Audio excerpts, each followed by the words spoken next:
Olá, Petrópolis. Olá, Rede Petrópolis de Televisão. Olá, amigo internauta que nos acompanha por todos os cantos deste planeta azul, inclusive pelo Facebook, no aplicativo RPT Play.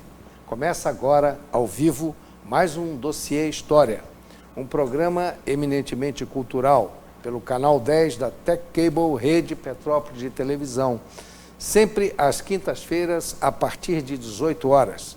A reprise deste programa você assiste aos domingos, a partir de 9 horas da manhã. Em tempo real agora no Facebook, na página da Rede Petrópolis de Televisão, você pode assistir essa transmissão. É só baixar o aplicativo RPT Play em seu celular. Nossos programas já passados, você poderá acessá-los pelo portal do YouTube. Clique na logomarca e você poderá pesquisar nossas reprises em ordem cronológica de apresentação ao vivo. Quando eu falo aqui da logomarca, a logomarca do programa Dossiê História. Dossiê História está praticamente há 6 anos no ar, abordando temas os mais variados, sempre direcionados à informação de notícias do momento, assuntos históricos, culturais e políticos, os quais servem de referencial à pesquisa acadêmica ou ao entretenimento do internauta. Hoje, dia 28 de fevereiro de 2019. Muito bem, então vamos agora ao nosso primeiro quadro, dia 28 de fevereiro na história da humanidade. Só para complementar aqui, o dia 28 de fevereiro de 2019 é o 59º dia do ano e faltam 306 dias para viver integralmente o ano de 2019. O tempo está correndo. Nosso primeiro quadro, então, é o dia 28 de fevereiro na história da humanidade. Vamos à vinheta.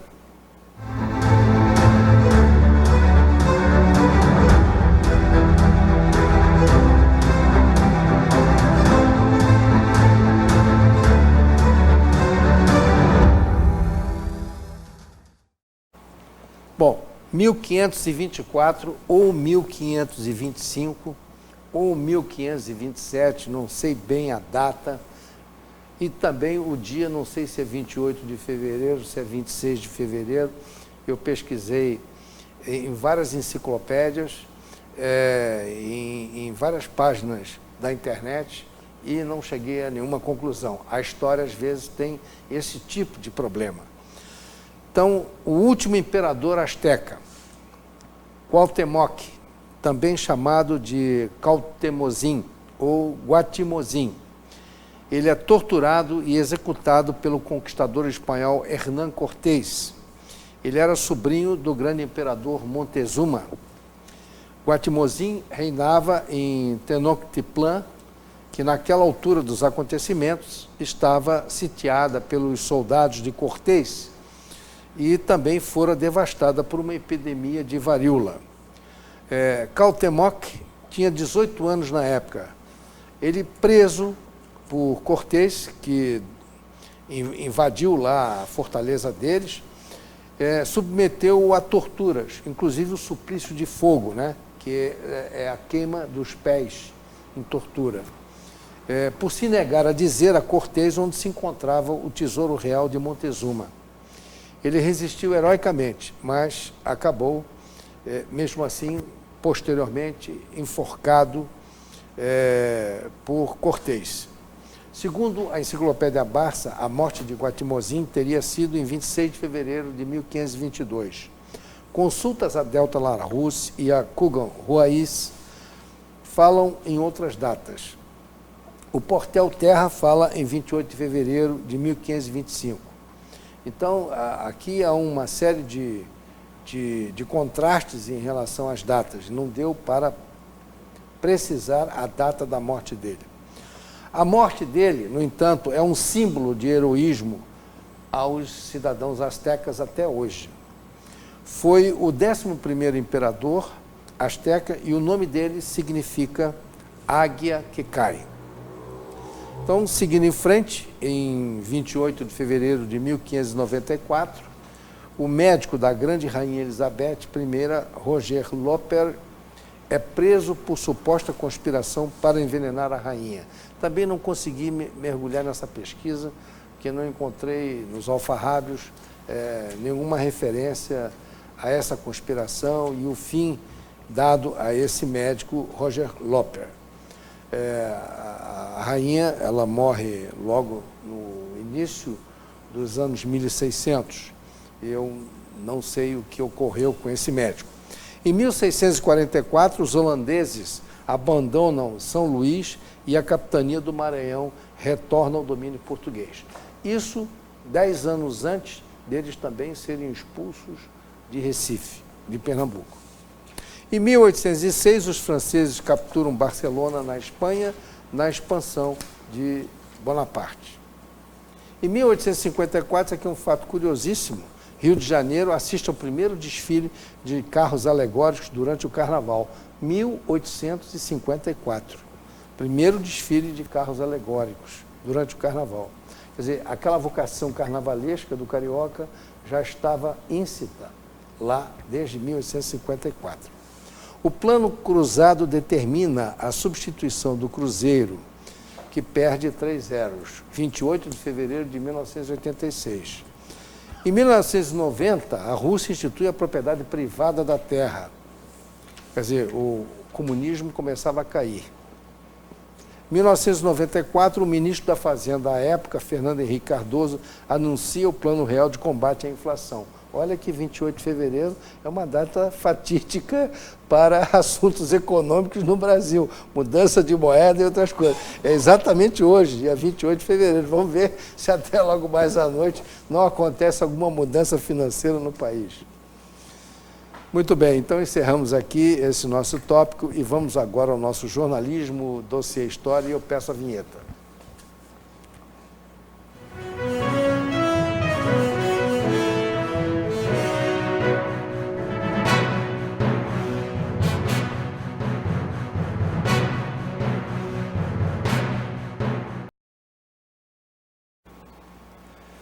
O prefeito Sérgio Meneghelli de Colatina, no Espírito Santo, aquele que eu apresentei aqui na semana passada, se não me engano, ou semana retrasada, não estou bem lembrado, acho que foi semana passada, considerado o melhor prefeito do Brasil, ele chegou inclusive a ganhar um prêmio internacional como prefeito.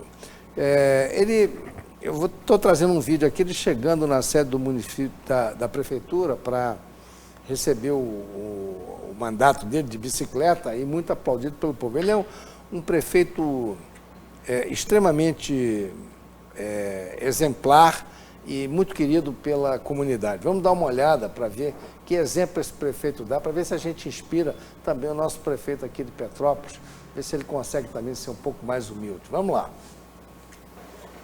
Sérgio Meneghelli saiu de casa de bicicleta. Ele pedalou cerca de 500 metros até a Câmara Municipal, local da cerimônia de posse. Andar de bicicleta já é um hábito dele e disse que vai continuar assim. Vai até construir ciclovias na cidade. Eu quero também simbolizar que o ciclismo, a mobilidade urbana está chegando junto com a minha administração. Uma das primeiras obras minhas vai ser ciclovia no centro da cidade, ligando aos bairros. A gente queria ter um prefeito assim também. Tem no YouTube vários vídeos, né, mostrando os exemplos dele, ele plantando no jardim, ele ajudando na limpeza, enfim, ele chegando na prefeitura e todo mundo cumprimenta e vai lá. Quer dizer, ele é um prefeito muito querido, ele já vai fazer agora, está emplacando já o 3º ano dele de administração. Então, fica aqui o exemplo nosso, Bernardo Rossi, né, que é um prefeito que não aparece, não dá as caras, né? O trânsito caótico, ele devia estar agora na rua aqui para ver o trânsito caótico que tem aqui no centro da cidade, nos arredores do centro histórico. Não está nem aí para nada. Aliás, ele só vem aqui quando tem inauguração, ou então algum festejo, alguma coisa. Quer dizer, esse é o prefeito que nós temos. Um rapaz jovem, que tem saúde, é dinâmico, poderia estar agitando a cidade. Não, está nem aí. Eu acho que ele nem governa, ele passou para outros governarem.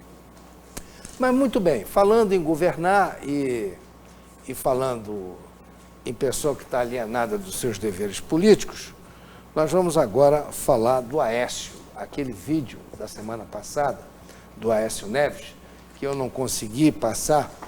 Desta feita eu consegui o vídeo via YouTube e vou passar para vocês. É o depoimento do jornalista Marco Aurélio Flores Carone, na Comissão de Direitos Humanos e Minoria. Carone, isso foi um caso incrível, isso é um filme maravilhoso para fazer sobre a perseguição a jornalista.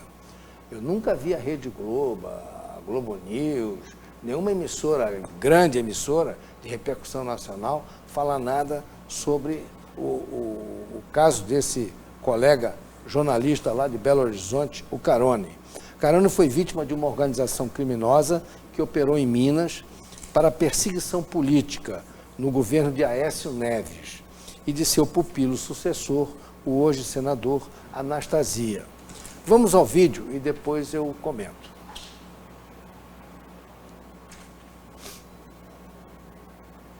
Para a campanha do Aécio Neves, das grandes empreiteiras, dos grandes interesses econômicos. Nós chegamos até a publicar a primeira matéria, Servas, a grande lavanderia de Minas.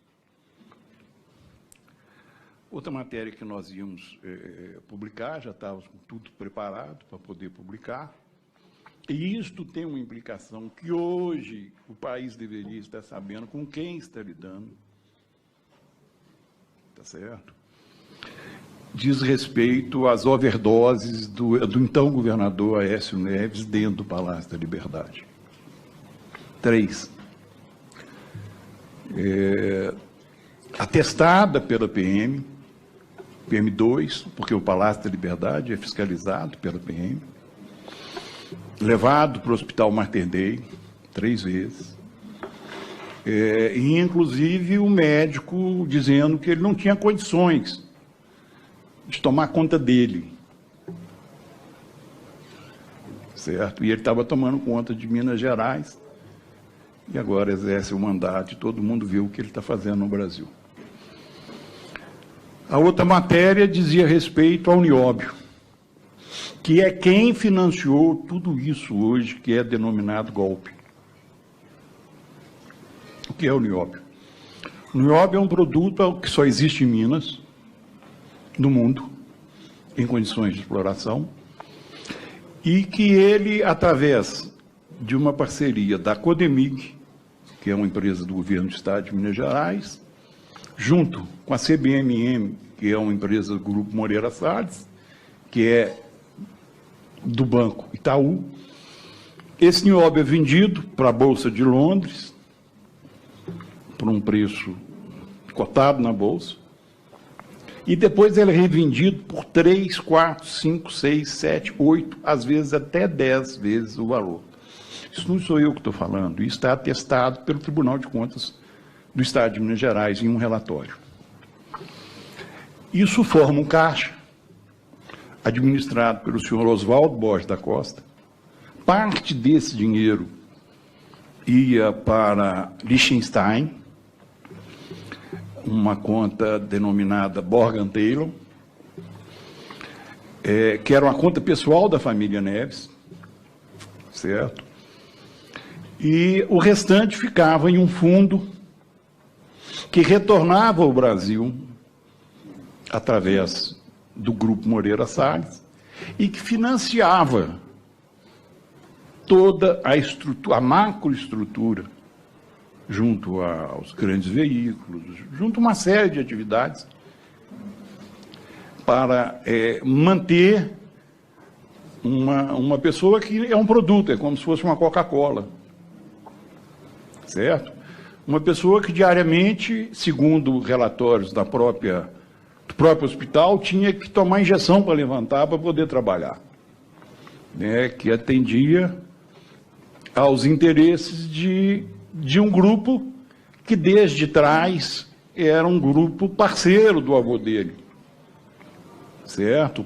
O avô dele era muito próximo do Moreira Salles velho. Tanto o avô dele foi quem praticamente, o doutor Tancredo, criou com a carteira de redesconto do Banco do Brasil, que criou o Banco Central, né? Como primeiro-ministro, ele colocou Moreira Salles como ministro de Relações Exteriores. Era uma relação já de família, de Tancredo Neves com Moreira Salles e tal. Agora, essa do Nióbio, eu há muitos anos eu venho estudando o Nióbio. Hoje eu não tenho tempo para falar dele. Mas só para falar sobre o subfaturamento do Nióbio. Só o Nióbio é mais importante do que a Petrobras. Porque sem gasolina, sem petróleo, o mundo hoje já tem suas alternativas. Agora, sem o Nióbio não tem condição. Avião, foguete, ligas de aço, enfim, hoje o mundo não vive sem o Nióbio. Então, o que eles fizeram? Para roubar o Brasil, eles montaram essa empresa, um esquemão, e aí vendem numa cotação artificial na Bolsa de Londres, o Nióbio, por um preço subfaturado, e depois eles revendem isso 10 vezes mais o valor. Quer dizer, eles estão roubando o Brasil com a ajuda dos próprios brasileiros.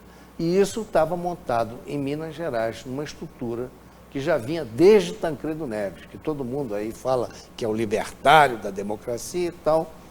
Isso aí já passou de avô para neto. Imagine se esse homem realmente se elege presidente da República. Não sei quem seria pior, mas eu tenho certeza que pior que a Dilma, o Aécio Neves seria em torno do Brasil. Até mesmo porque foi fácil derrubar a Dilma. Agora, derrubar o Aécio é difícil. Ele já era para estar preso há muito tempo e ninguém prende esse homem. Agora mesmo que caiu, já está desmoralizado, ninguém consegue prender esse homem. É impressionante. Nós vamos voltar a esse assunto nos próximos programas.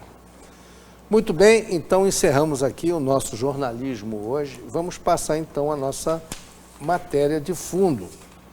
E a nossa matéria de fundo é uma entrevista do professor Estevão Scudesi e a blogueira, também colega advogada, Daiane Santana, doutora Daiane Santana. O doutor Estevão Scudesi acabou de defender a tese dele de doutorado. Ele é doutor em ciências biomédicas, nós vamos até conhecer um pouco esse trabalho dele. E a doutora Daiane, ou Dei, né, como é carinhosamente chamada por seus amigos e mais próximos, era paciente de câncer de mama triplo negativo em 2016. Hoje ela está curada.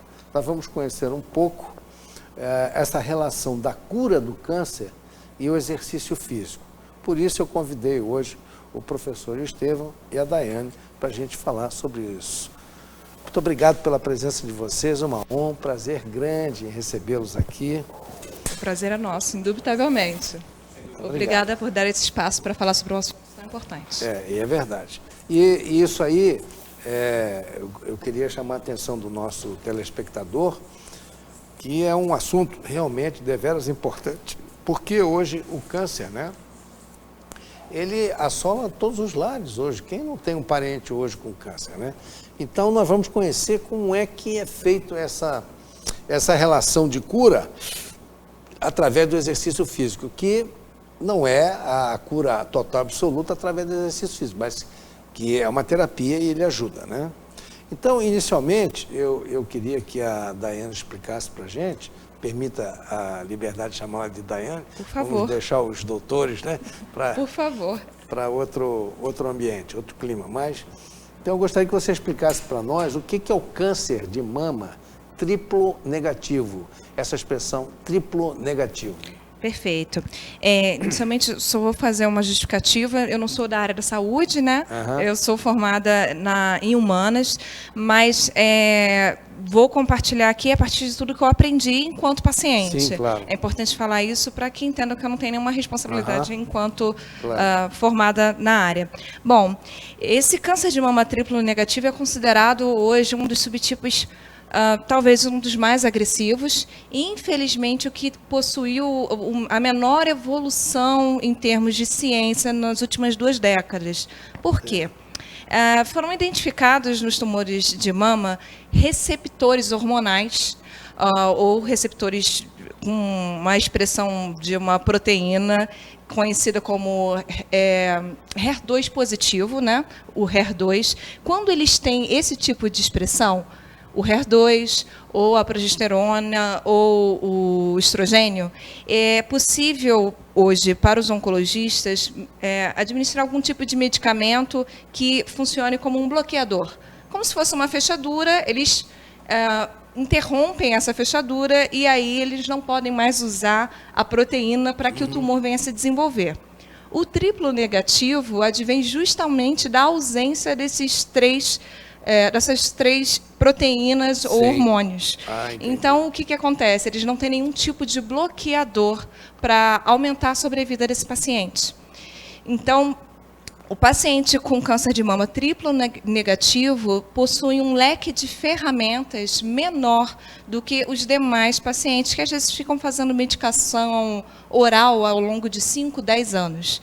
Eu vejo até muitos pacientes reclamando dessas medicações, mas, na verdade, é o grande avanço que a ciência oferece para o câncer de mama, e daí a gente usar estatísticas como 95% de chances de cura se o câncer de mama for diagnosticado precocemente.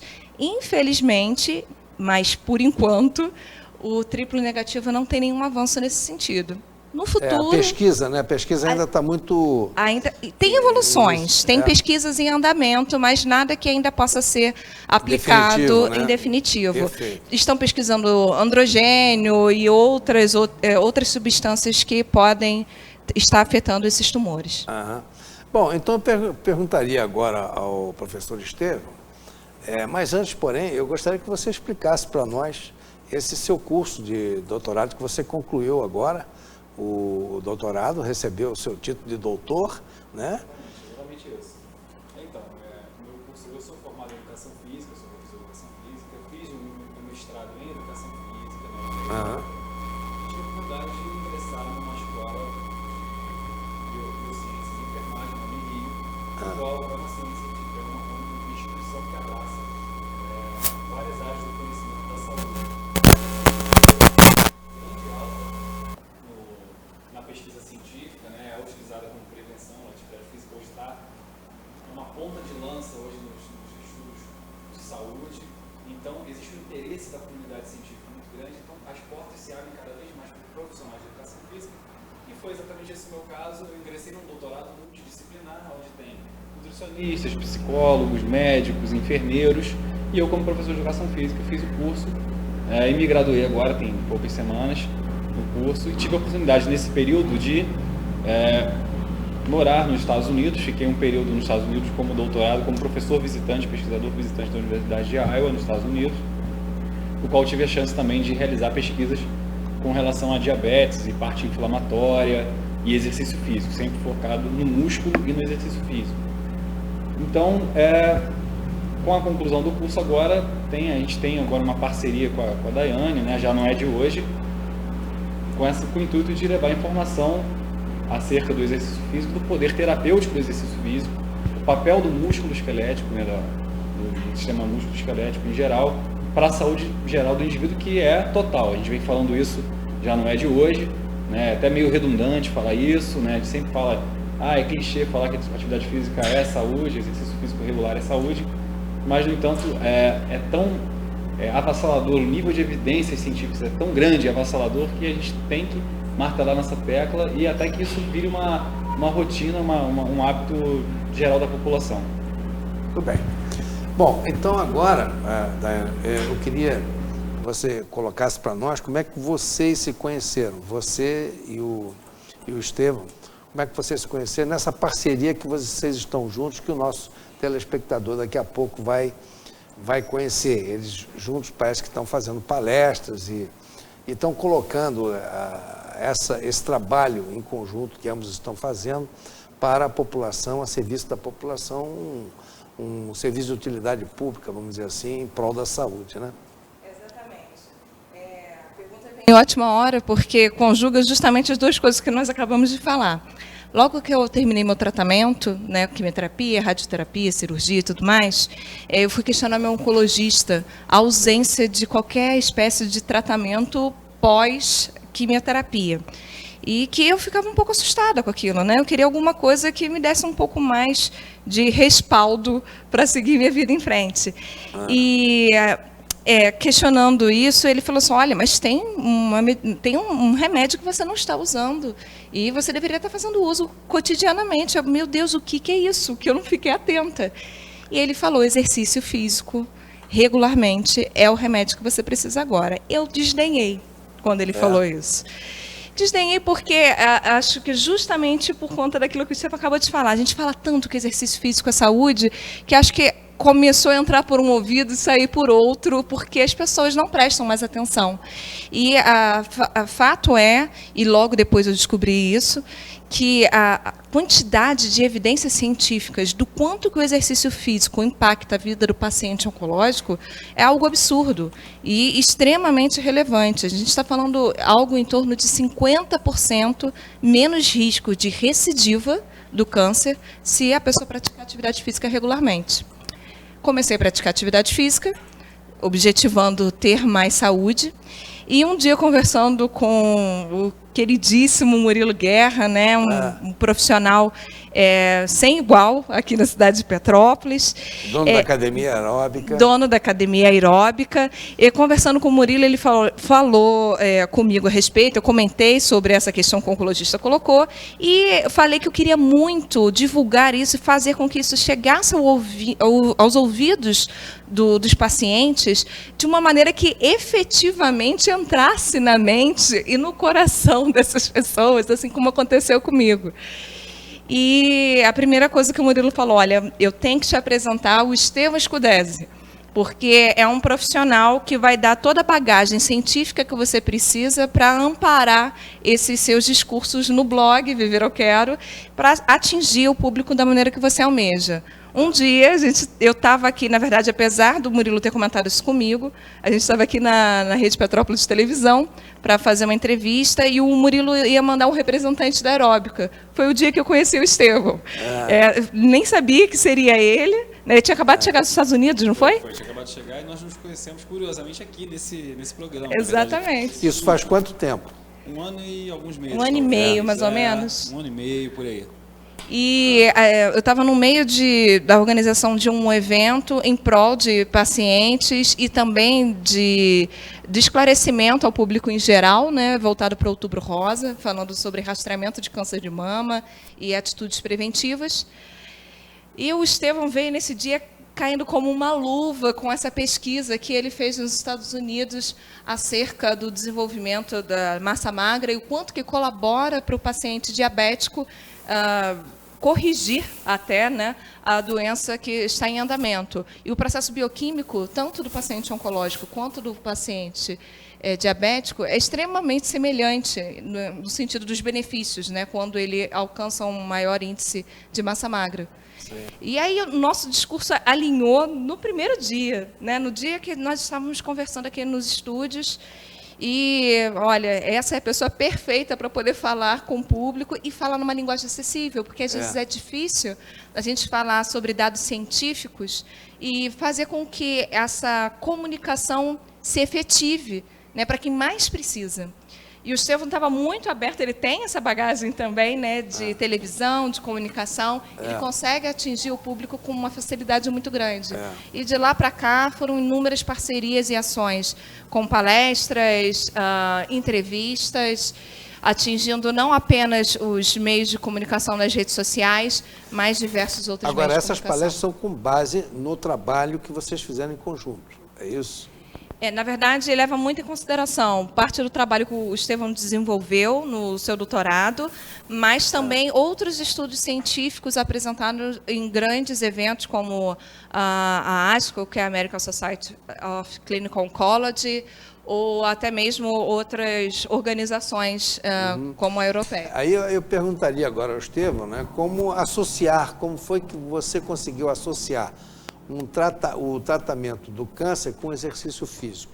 Olha, Gilberto, eu venho estudando a parte de exercício e músculo esquelético há muito tempo, né? E ao estudar e a ter contato com pessoas da área, fica claro que o exercício físico ele vai atuar na prevenção de uma série de doenças, e o câncer não é diferente, né? Para você ter uma ideia, o exercício ele atua em 3 grandes frentes no tratamento do câncer e na prevenção. Em primeiro lugar, ele atua na prevenção, né? Pessoas que hoje são sedentárias têm uma chance maior de desenvolver um câncer do que uma pessoa que é fisicamente ativa.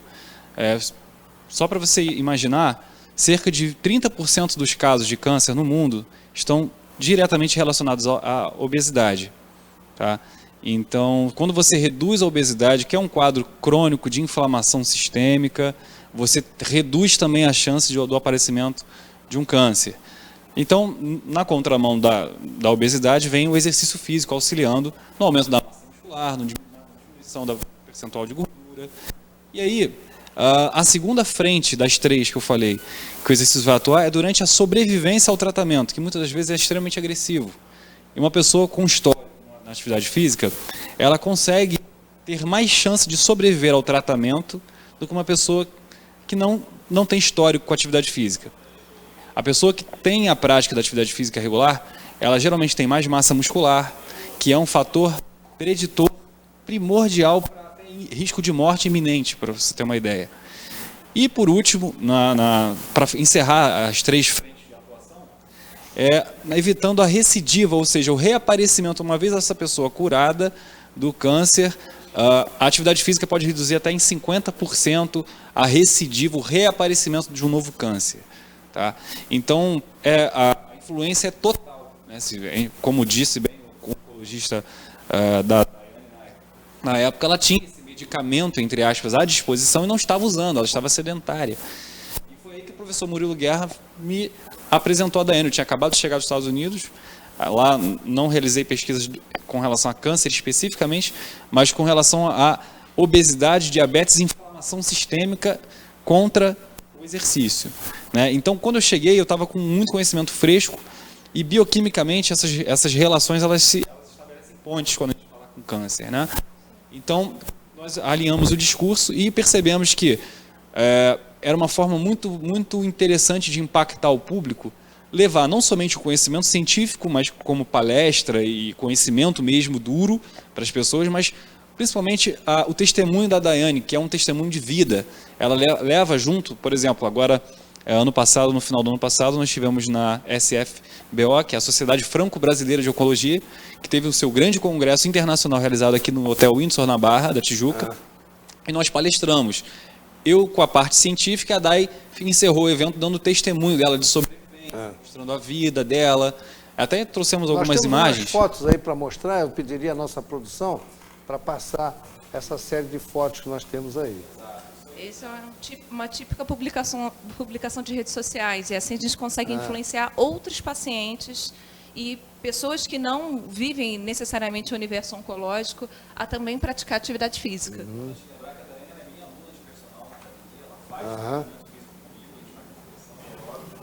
Então, ela tem esse blog, que é o blog Viver ao Quieto, tem mais de 10 mil seguidores, né, em várias redes sociais, não é estranho. Sim. Então, quando a gente faz as postagens, a gente vê que as pessoas comentam, gostam, e a maioria dos seguidores são pacientes oncológicos, né? Então a gente mostra que é possível, a pessoa está dentro de uma academia de ginástica, está fazendo exercício. Aqui foi um evento no CTO, essa imagem, dando palestras e indicações para pessoas lá em tratamento no dia, no próprio CTO, né, sobre atividade física, né, uma coisa que a gente faz de caráter voluntário. Ali a gente estava tendo essa conversa que nós estamos tendo aqui, para que eles percebessem que era extremamente interessante para quem estava em tratamento, inclusive para evitar a degradação muscular durante a quimioterapia. É extremamente interessante o exercício físico e, indubitavelmente, também para prolongar a sobrevida desse paciente. Essa imagem já é no Congresso Franco-Brasileiro de Oncologia, que é um congresso internacional que ocorreu. Foi feito aonde esse aqui? Foi no Hotel Windsor da Barra, da Tijuca.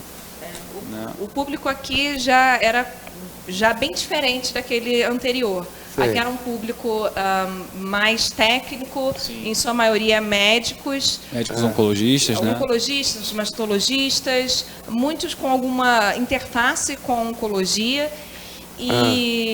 Mas, claro, também diversos outros profissionais da saúde, né? Enfermeiros, fisioterapeutas. E qual era o propósito? A gente trazer essa abordagem multidisciplinar e envolver cada vez mais o profissional de educação física. A gente acredita muito, né, Estevão, que o envolvimento do profissional de educação física nesse universo da oncologia pode transformar muito, inclusive, o prognóstico de diversos pacientes. Sem dúvida alguma. Pode transformar muito esse cenário. A gente estava fazendo aqui nos bastidores, fazendo uma matemática reversa. Quando a gente fala que a gente pode diminuir até em 50% o risco de recidiva, seria, me corrija se eu estiver equivocado, Estevão, o mesmo que dizer que a cada 2 pacientes que têm recidiva, um poderia não ter se estivesse praticando atividade física. Às vezes a gente precisa rever a situação de uma outra maneira, né? Porque, correto, Estevão? Sem dúvida. Porque acho que pesa um pouco mais, né? Você falou uma saber... expressão aí, eu não peguei bem. Recidiva. A recidiva. Que seria... Recidiva. Seria um novo episódio da doença. Né? É muito comum o reaparecimento da doença. Como é que chama a expressão? Recidiva. Recidiva. Sim. A recidiva de um câncer, eu acho que talvez é o maior fantasma do paciente oncológico, né? Do paciente que já teve um câncer. E quando a gente para pensar... É o aspecto de retorno daquela doença. Exatamente. Então, e de fato é o maior fantasma que nós... Talvez um dos maiores problemas psicológicos do paciente oncológico, do ex-paciente oncológico, se é que podemos denominá-lo dessa forma, eu acho que é esse fantasma. E quando o dia que se concretizou essa ideia de que eu estou diminuindo em 50% as chances de ter a doença novamente só em praticar atividade física regularmente, e eu estou falando somente do câncer, mas na verdade a gente está prevenindo aí uma série de outras doenças. Sim. É de fato algo que mexe com a estrutura de um paciente. Então a gente tenta falar às vezes o mesmo assunto de diversas maneiras, com diversas frentes, até realmente atingir o público-alvo com essa informação, porque infelizmente essa informação ainda é muito ignorada. Ela é escutada, mas é ignorada. Né? E a gente precisa falar sobre isso. Quem está nos escutando de casa, realmente aquilo que o Gustavo falou é brilhante. Né? O exercício físico tem um papel fundamental em 3 frentes importantíssimas. Prevenção. Quem estiver praticando atividade física tem um risco muito diminuído para um câncer. E cânceres de uma maneira geral, né? Porque câncer não é uma doença só, né? Apesar de ser esse mito que a gente encara como se fosse um monstro único. Nem mesmo o câncer de mama é uma única doença, são várias. Depois disso, temos a sobrevivência durante o tratamento e também diminuição dos efeitos colaterais do tratamento, que é, sim, um tratamento agressivo, mas necessário. E depois desse momento, é claro, temos que falar na sobrevida desse paciente. Se ele quer ter a vida prolongada, por que não utilizar um medicamento que está tão acessível, porque, afinal de contas, uma caminhada nem é tão difícil assim, né? Sem dúvida alguma. E é importante que você falou sobre a etiologia de diferentes cânceres, né? Cada caso é um caso, é importante lembrar isso. Não é todo mundo que vai poder ingressar numa atividade física regular, no exercício físico regular, né? Isso vai depender da opinião multidisciplinar de uma série de profissionais, mas principalmente do médico oncologista, ele que vai julgar se aquele paciente poderá realizar atividade física naquele momento ou não, se é melhor esperar o tratamento, se não. Por isso que, na dúvida, é importante prevenção sempre. Número 1, prevenção. Né? Nós temos casos, isso tem que ser explicado, e o professor, junto com o médico, e muito importante também o papel do nutricionista nessa hora, também. Essencial. Alinhar A alimentação é fundamental. Fundamental, sem dúvida alguma. A alimentação adequada. Adequada, sem dúvida. E existem, né, prescrições específicas para cada tipo de patologia relacionada ao câncer. Sim. O câncer do trato intestinal vai ser uma coisa, o câncer de laringe é outra coisa. Então, quer dizer, a dieta aí, nesse caso, é primordial. Mas é importante diferenciar uma questão, que a obesidade é indubitavelmente tratada tanto quanto a questão do exercício físico quanto com a questão da nutrição, mas, independentemente da obesidade, o sedentarismo por si só já é um fator de risco altíssimo. Então, se a pessoa tiver, pelo menos praticando atividade física, já está com vários passos à frente. Tem obesos que são superativos. Sem dúvida.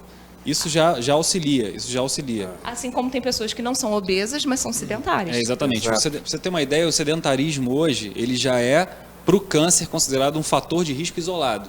Ou seja, pau a pau aí com o tabagismo, por exemplo. A pessoa ser sedentária, ela já está num grupo de risco, já está exposta, ela tem uma razão de chance, um fator de risco maior de pertencer no futuro a um grupo de paciente oncológico do que uma pessoa que não é sedentária. Então já começa pela prevenção, né? Agora, a Daiane tocou num outro ponto muito importante, a questão da autoestima. O exercício ele vem fundamental nisso também. A pessoa começa a ganhar massa muscular, ela fica com maior autonomia para realizar suas atividades diárias, ela se sente mais bonita no espelho, se sente bem consigo mesmo, libera uma série de neurotransmissores, como por exemplo a dopamina, que vai gerar uma sensação de recompensa imediata após o exercício. Isso já é largamente, amplamente demonstrado na literatura científica. Então, é uma avalanche de dados, E estimula a não comer bobagem. Quando a pessoa está vendo, quando a pessoa está vendo o resultado. Se autopolicia, né? Começa a querer não tem se consciência sabotar. do que vai precisar malhar depois, né, para queimar as calorias extras. Mas aí está aí fundamental o papel do nutricionista para alinhavar essa dieta também não só para o paciente, mas qualquer pessoa que queira engajar em uma rotina de exercício regular. Tá certo. Estevão, agora eu queria que a Daiane falasse um pouco sobre o blog Viver Eu Quero, que é consequência, né, desse trabalho que vocês fizeram. Porque a partir do momento que vocês começaram a trabalhar, você foi sentindo o resultado disso? Sem dúvida. Na verdade, o blog surgiu um pouco antes da nossa parceria. Durante o tratamento oncológico, eu acho que eu tive alguns momentos limites, né? Quando a gente encara a morte de frente, a gente revê os nossos valores. Não tem jeito. E acho que eu passei a encarar a vida com outros olhos. Coisas que me aborreciam muito já não aborrecem tanto.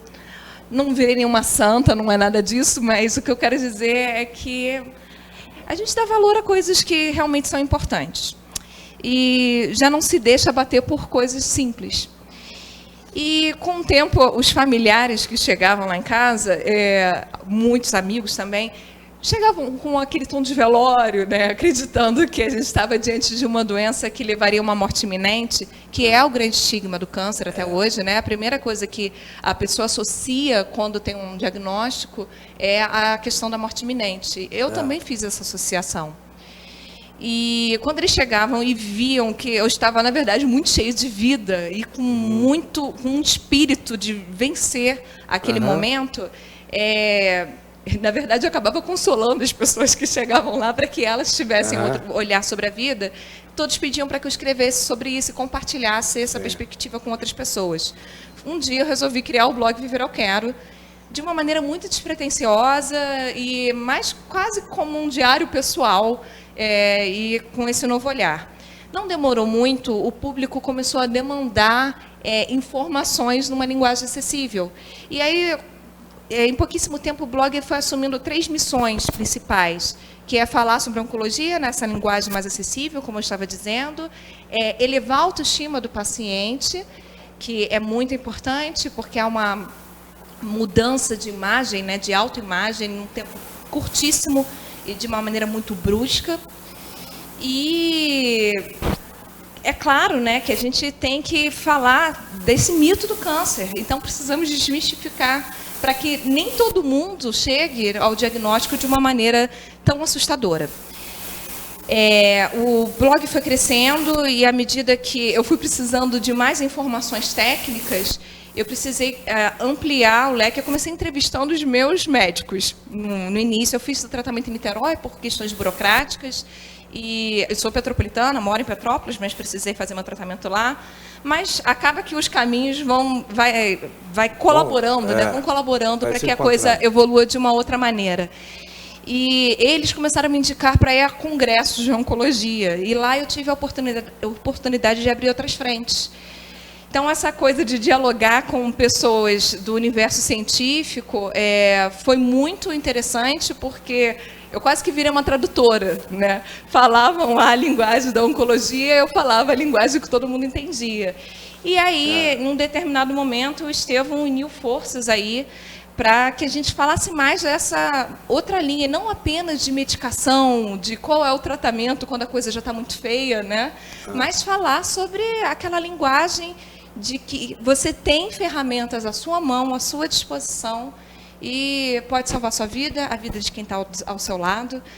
O blog foi surgindo assim, mas a gente foi um pouco além. Não deu para ficar somente no universo virtual. E aí a gente começou com ações presenciais também, para fazer a diferença na vida de quem precisa, com palestras, com ações sociais. Vocês fazem normalmente essas palestras aqui em Petrópolis? Sim, a gente já fez na InterTV, no CTO, às vezes palestras técnicas também, congressos. No INSS também uma vez, no né, INSS. funcionários do INSS. E a gente está Tem sempre... alguma programada para agora? Agora, sobre exercício físico especificamente, não. Tem uma ação social programada para o dia 19 de março no CTO, em parceria até com a doutora Roberta Pérez, que é uma dermatologista também extremamente alinhada com a questão da oncologia. Sim. Dermatologia também importante, porque... Tem muito câncer de orelha hoje, né? Sim, que de as pessoas pele. iam para a praia, passavam o creme no corpo todo, esqueciam a orelha. Esquecia a né? orelha, é verdade. Só, às vezes, né, o peito do pé, também, né, não cuidava, é verdade. Câncer de pele, porque é de praia, né? Calor Melanoma. desse, calorão desse, no Rio de Janeiro, todo mundo na praia, um sol monstruoso. Usem filtro solar, já fica aqui um grande aviso, né? É muito importante. Mas não somente por esse viés. Também uma outra perspectiva é que, como a gente estava dizendo, o paciente, quando passa por todo esse tratamento quimioterápico, não são todos os quimioterápicos que levam à queda dos pelos e cabelo, né? Mas eis um grande estigma do câncer, que é aquela figura, aquela imagem que fica carequinha, e para a mulher e para o homem também, desfigura muito a perda da sobrancelha e dos cílios. Há um impacto de imagem muito forte, e realmente num espaço de tempo curtíssimo, algo em torno de 15 dias depois do primeiro tratamento. E a dermatologia pode chegar neste momento de uma maneira muito interessante. Temos diversos recursos, né, para amenizar esse impacto, mas também tem algumas ações preventivas com a pele que descama durante esse tratamento, aumento de pigmentação da pele nessa época, e a doutora Roberta, nesse sentido, faz um trabalho belíssimo, ajuda a orientar os pacientes para que não fiquem tão... Como se faz para acessar o blog? Por favor, www.vivereuquero.com. E todas as redes sociais também vocês encontram por vivereuquero, @vivereuquero. Então vamos lá, repetindo devagar, www.vivereuquero.com. Lá vocês vão encontrar diversas informações sobre nutrição, exercício físico, também dermatologia, como amarrar lenço. Tem de tudo um pouquinho lá para o paciente se localizar no universo. E a comunicação direta com vocês também pelo blog? Aí eu sugiro que vocês, para entrar em contato com o Estevão, né, que acessem o Instagram dele, @escudese. Que é meu sobrenome, é só isso mesmo, pode acessar lá, mandar mensagem, que eu já recebo algumas mensagens, e também respondo perguntas no blog, e que nós alimentamos o blog com algumas matérias, alguns textos sobre atividade física também. Fazemos vídeos, tutoriais no YouTube. Então, o pessoal que estiver interessado nessa matéria, já sabe o caminho para acessar e ter uma comunicação mais estreita com os nossos convidados aqui. Opinião e perguntas e dúvidas. Essa troca é muito importante. Muito bem. Você quer colocar mais alguma coisa? Não, é só isso mesmo. Lembrando que o pessoal de casa, que já foi falado aqui, mas é importante martelar isso bem, algumas medicações para o tratamento do câncer causam um cansaço muito grande, um fenômeno conhecido como fadiga oncológica, e não é todo mundo que vai conseguir ingressar no exercício físico regular ali naquele momento. Até nisso, o exercício como prevenção, se a pessoa tem um grande histórico de treinamento, tem boa massa muscular, tem ossos fortes, tem um condicionamento de cardiorrespiratório satisfatório, ela consegue passar por esse momento com menor índice de fadiga. Então, isso também mexe com a autoestima, porque a pessoa vai se sentir, além de estar, às vezes, muitas das vezes, com perda dos pelos, careca, perdendo cabelo, né? Fraca, frágil, então se sente muito mal com aquele, como a Dai falou, com a morte batendo na porta, né? Aquele risco iminente de morte a qualquer momento. Então, é importante lembrar, você que está em casa agora, eu te convido para, você que nunca fez nada, nem muito mal caminhou, nunca fez nada na sua vida com relação ao exercício, convido a você a procurar um profissional de educação física, faça uma avaliação, procure o seu médico, faça um check-up geral, veja como é que está o seu estado de saúde e não deixe para amanhã para você começar a mudar a sua rotina. Uma simples caminhada 3 vezes na semana, isso vai depender também da prescrição do professor que estiver com você, das suas necessidades, mas uma simples caminhada todo dia, 3 vezes na semana, até 2 vezes na semana, pode já fazer uma grande mudança para você que não faz nada. Então, é importante deixar essa mensagem, e como eu sou um ávido defensor também do treinamento de força, que é a musculação tradicional, né? Deixo também um convite, ingressem na musculação, comecem prestem atenção na quantidade de massa muscular que vocês têm, não deixem que o fenômeno da perda de massa muscular sistemática ocorra, que é a sarcopenia, parecido com a osteopenia, que vai levar à osteoporose nos ossos. O músculo também acaba se perdendo ao longo dos anos. Esse fenômeno é conhecido como sarcopenia e caquexia. Não deixe que isso aconteça, a musculação é o principal mecanismo de reversão disso. Então, lembrando que a quantidade de massa muscular está diretamente relacionada à sobrevida de um paciente oncológico. Muito bem. Encerramos então ou tem mais alguma coisa? Só uma observação, Não, até claro. em função do que o Nós Estevão temos ainda falou. Para o 40 paciente segundos. oncológico que decidir praticar atividade física, além de pedir autorização para o médico que faz acompanhamento, é importante lembrar aqueles que fizeram algum tipo de esvaziamento ganglionar, né, retirada de linfonodos. Eu mesma passei por isso, tive esvaziamento dos linfonodos axilares. É importante que tenha um monitoramento com um profissional da área, um professor de educação física, porque existem algumas restrições de movimento, com o intuito de evitar a elefantise. Então, é essencial. É importante ter esse cuidado, e às vezes eu escuto muito dos pacientes, poxa, mas é caro. Olha, é um investimento na saúde. Às vezes a gente para investir muito mais em remédios. Valeu a observação. Por que não investir num profissional capacitado que possa auxiliar a passar por esse momento, evitar uma recidiva e evitar alguns outros problemas, como uma elefantise. Isso é importante. Muito obrigado pela presença de vocês.